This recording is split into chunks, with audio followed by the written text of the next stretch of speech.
Okay, into part 3. So here I'm spraying those 2 trees, and that'll help me just apply the pastel as I like it to go on.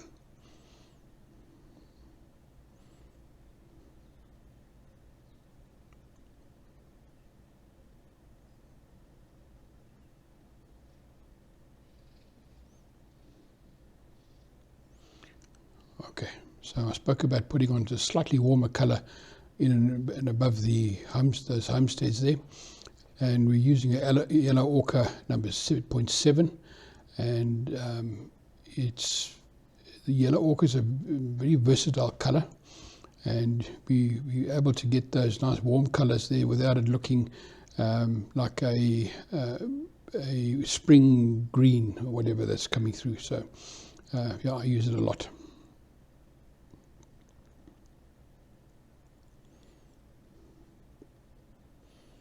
Yeah, so now we did all the hard yards in getting the detail in. So with the resulters, we have a underground texture that we have applied. So with the yellow ochre, I just skim that over the top there, and it comes through just as we need to. So here you can see with this tree now how that the highlight is working nicely, and we're able then to distinguish this tree from the background in a much stronger way.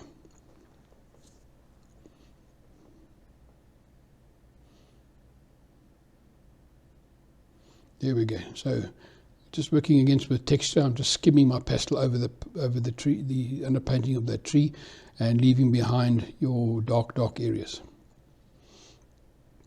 You can see how nicely it stands out now from the background of the far shore.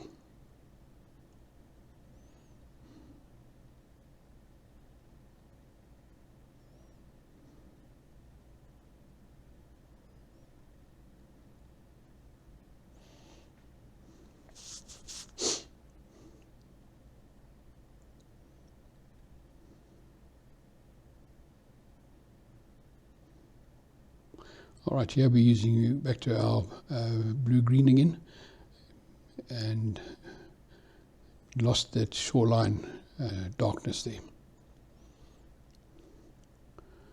Right, now we can go back and we can re-establish our shadows there. So downward motion, just pull it down, and voila, there you go. All right.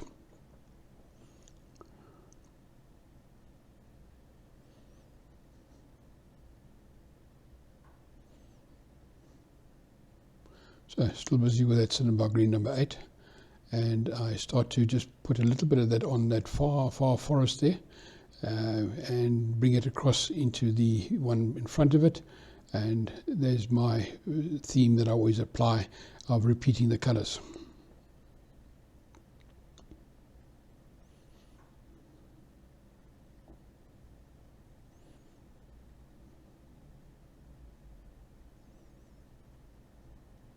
Over there where I'm working in now, very, very gently, it must just be a suggestion of that green coming in there. Just put a dash up over the top there.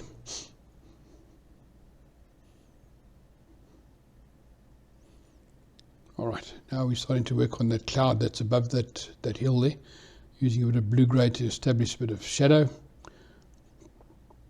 then working with a bit of lemon yellow above it.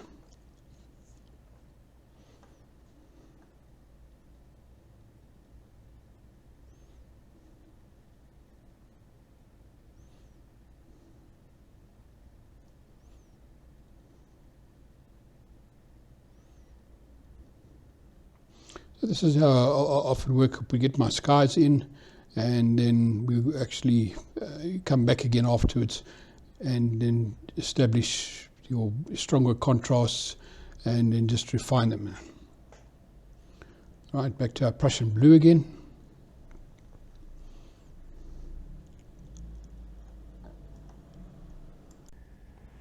All right, so this Prussian blue is a colour that's very close to phthalo blue. It's not a colour that I commonly use, but seeing I've used it in the Our mountain there, I've using the same principle again of repeating colours. So we're using a blue-grey there just to get some more shadow into those clouds, a little bit flat. And the effect of using a little bit of blue coming through, it gives the illusion of a sort of a sunlit day with a bit of cloud around. And it just has an effect of brightening up the picture. So it gives it a little bit more colour, and I like doing that there.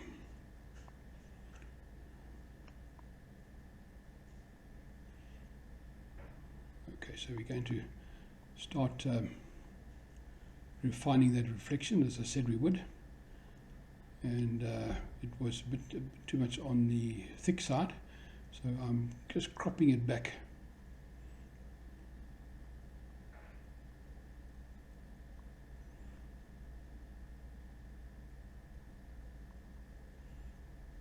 So towards the right, to the left, shall I say, it's just really just a sliver, just a tiny little bit.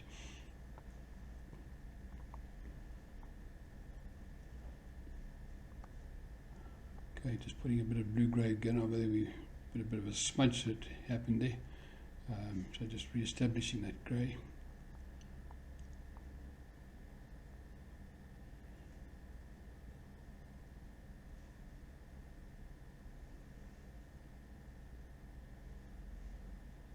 Important just to take all that texture away.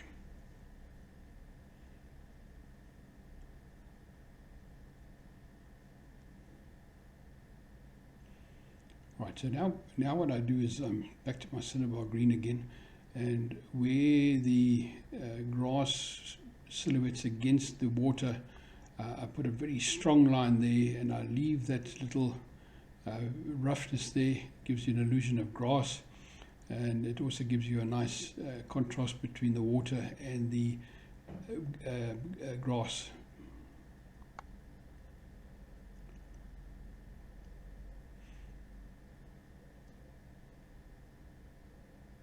Right, just putting a bit more of that olive green back in again.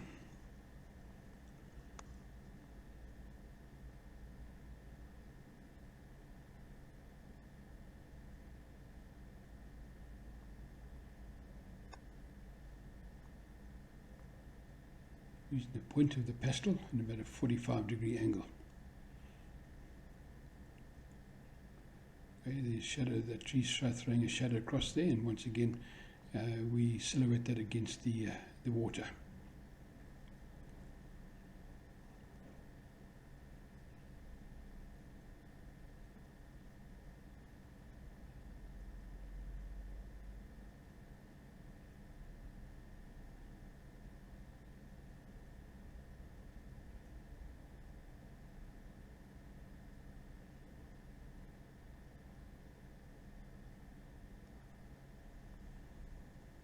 I want you to see how I rub that line there, so I soften that line between the two. So you rub the both colours simultaneously.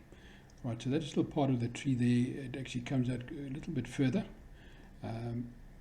and so I'm just putting that detail in now.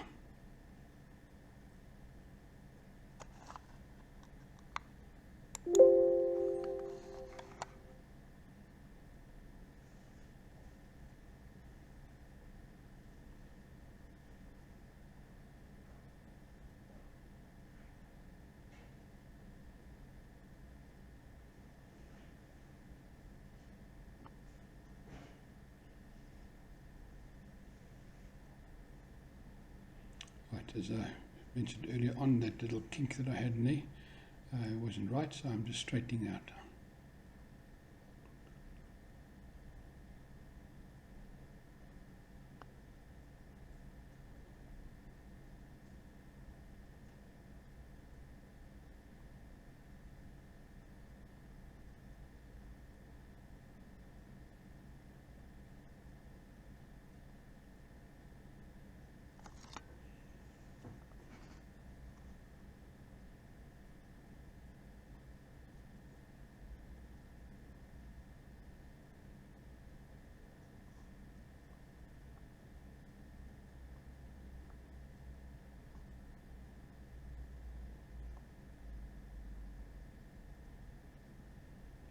now what I'm trying to do now is I'm using a bit of blue grade 10. I just want to put like a little bit of mistiness behind that ridge there, just to help separate that back mountain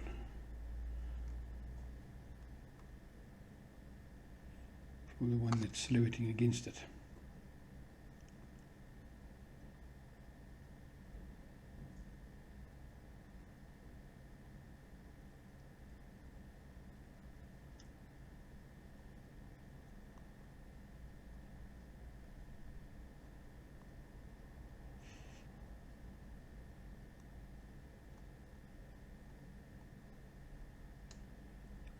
Smudged again.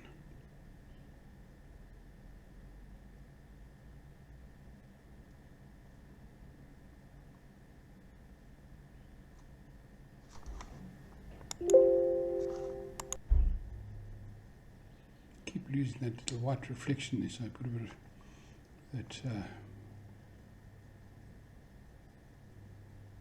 blue grade number 10.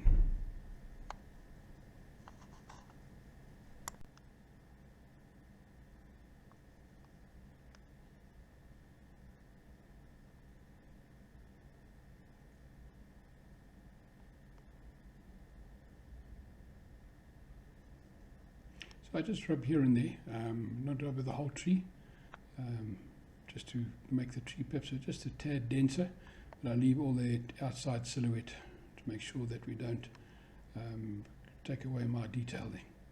Right, back to the Prussian blue, so just creating a bit of a strata type cloud at the top there, just a bit dead at the top there, but that blue is not affecting the reflection in any way, right? It helps us to break that up a little bit.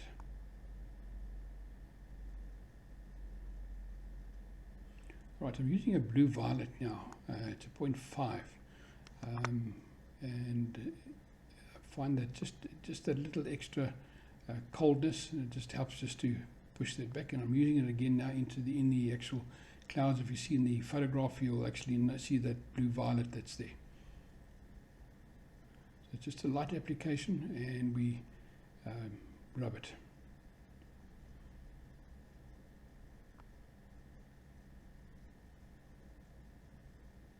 Lemon yellow 12, just to re-establish some of our highlights there.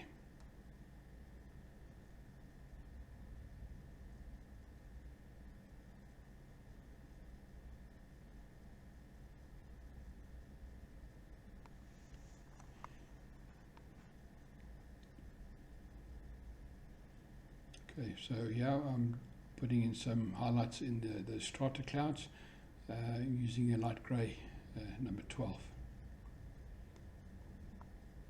Right, back to our reflection again, just using that rubbing stick to get a nice sharp edge between those two.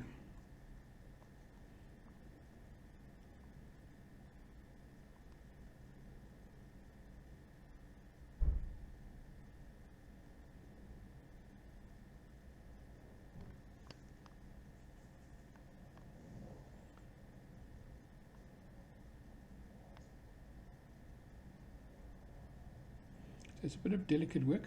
I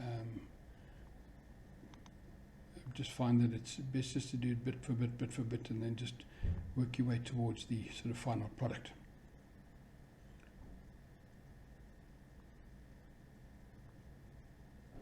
I'm using almost a 45-degree angle, so I'm getting a sharp edge on the tip of my pastel. I'm pressing very, very hard.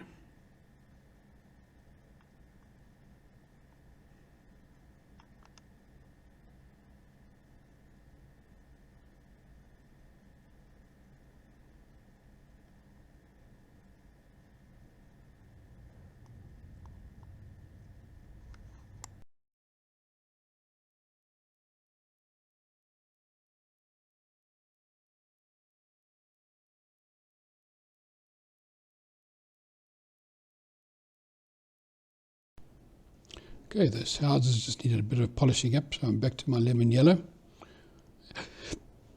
and just using a point of the pastel 45-degree angle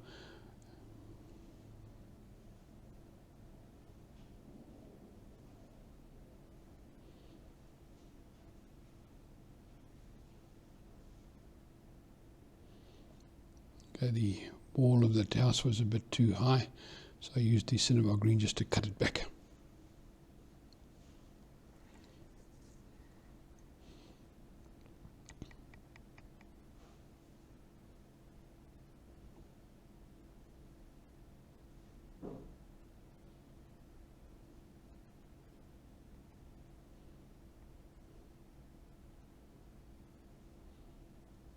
So remember, our light is coming in from our right hand side, so the top of this tree and little bits of on the right hand side foliage will be a bit highlighted, so I'm putting the cinnabar green in there just to indicate where the sun is hitting the foliage.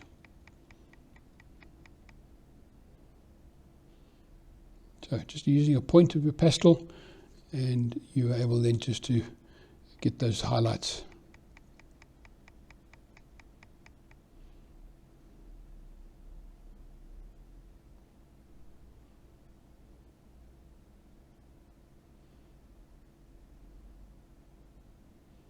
Okay, back to that left hand tree, just adding a little bit here and there, not too much.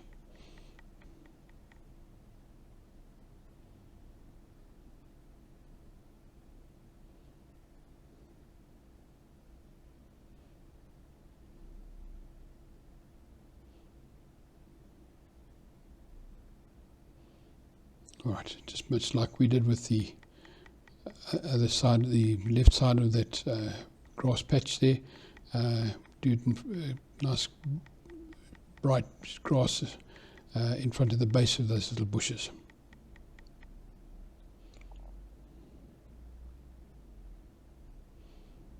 All right. Okay, so now we come into the final part of the reflections. I've sorted out that blue-grey 10 at the top there, and now I come back and I start to rub, and I literally rub all the texture away. We just need a little bit more of that Prussian blue in there. Just felt we'd lost it a little bit.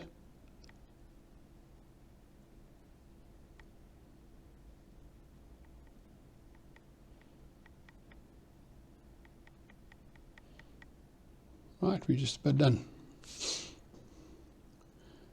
Re-establishing that blue-grey.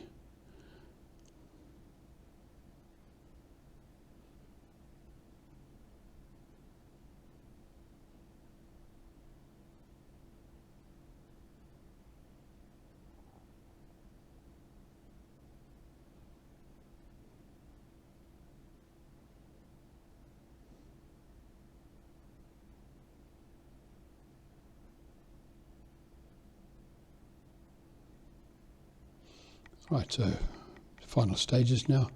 The tree on the right needed some branches in, so get a bit of a skeleton of the tree in, and we're using our raw umber number 3. Holding it 45 degrees so I can get those nice sharp branches. If you're really struggling, just use a pastel pencil burnt umber one. It does the trick. So there we go, there's the final painting. The main objective in this painting was to handling the water, and in a large lake type of scenario. So we pretty much conclude our still water series, and I think we've covered a nice wide range of possibilities that should put you in store to handle just about any situation where it comes to still waters. The extras that we handled here was obviously those plantations on the far bank. We also handled the hills receding in the painting, going colder and colder, and sort of a simple type of sky. And we also dealt with, just to show you how that we repeat the colors in the reflections of what is above. And there we go. I trust you enjoyed it and enjoy painting. God bless.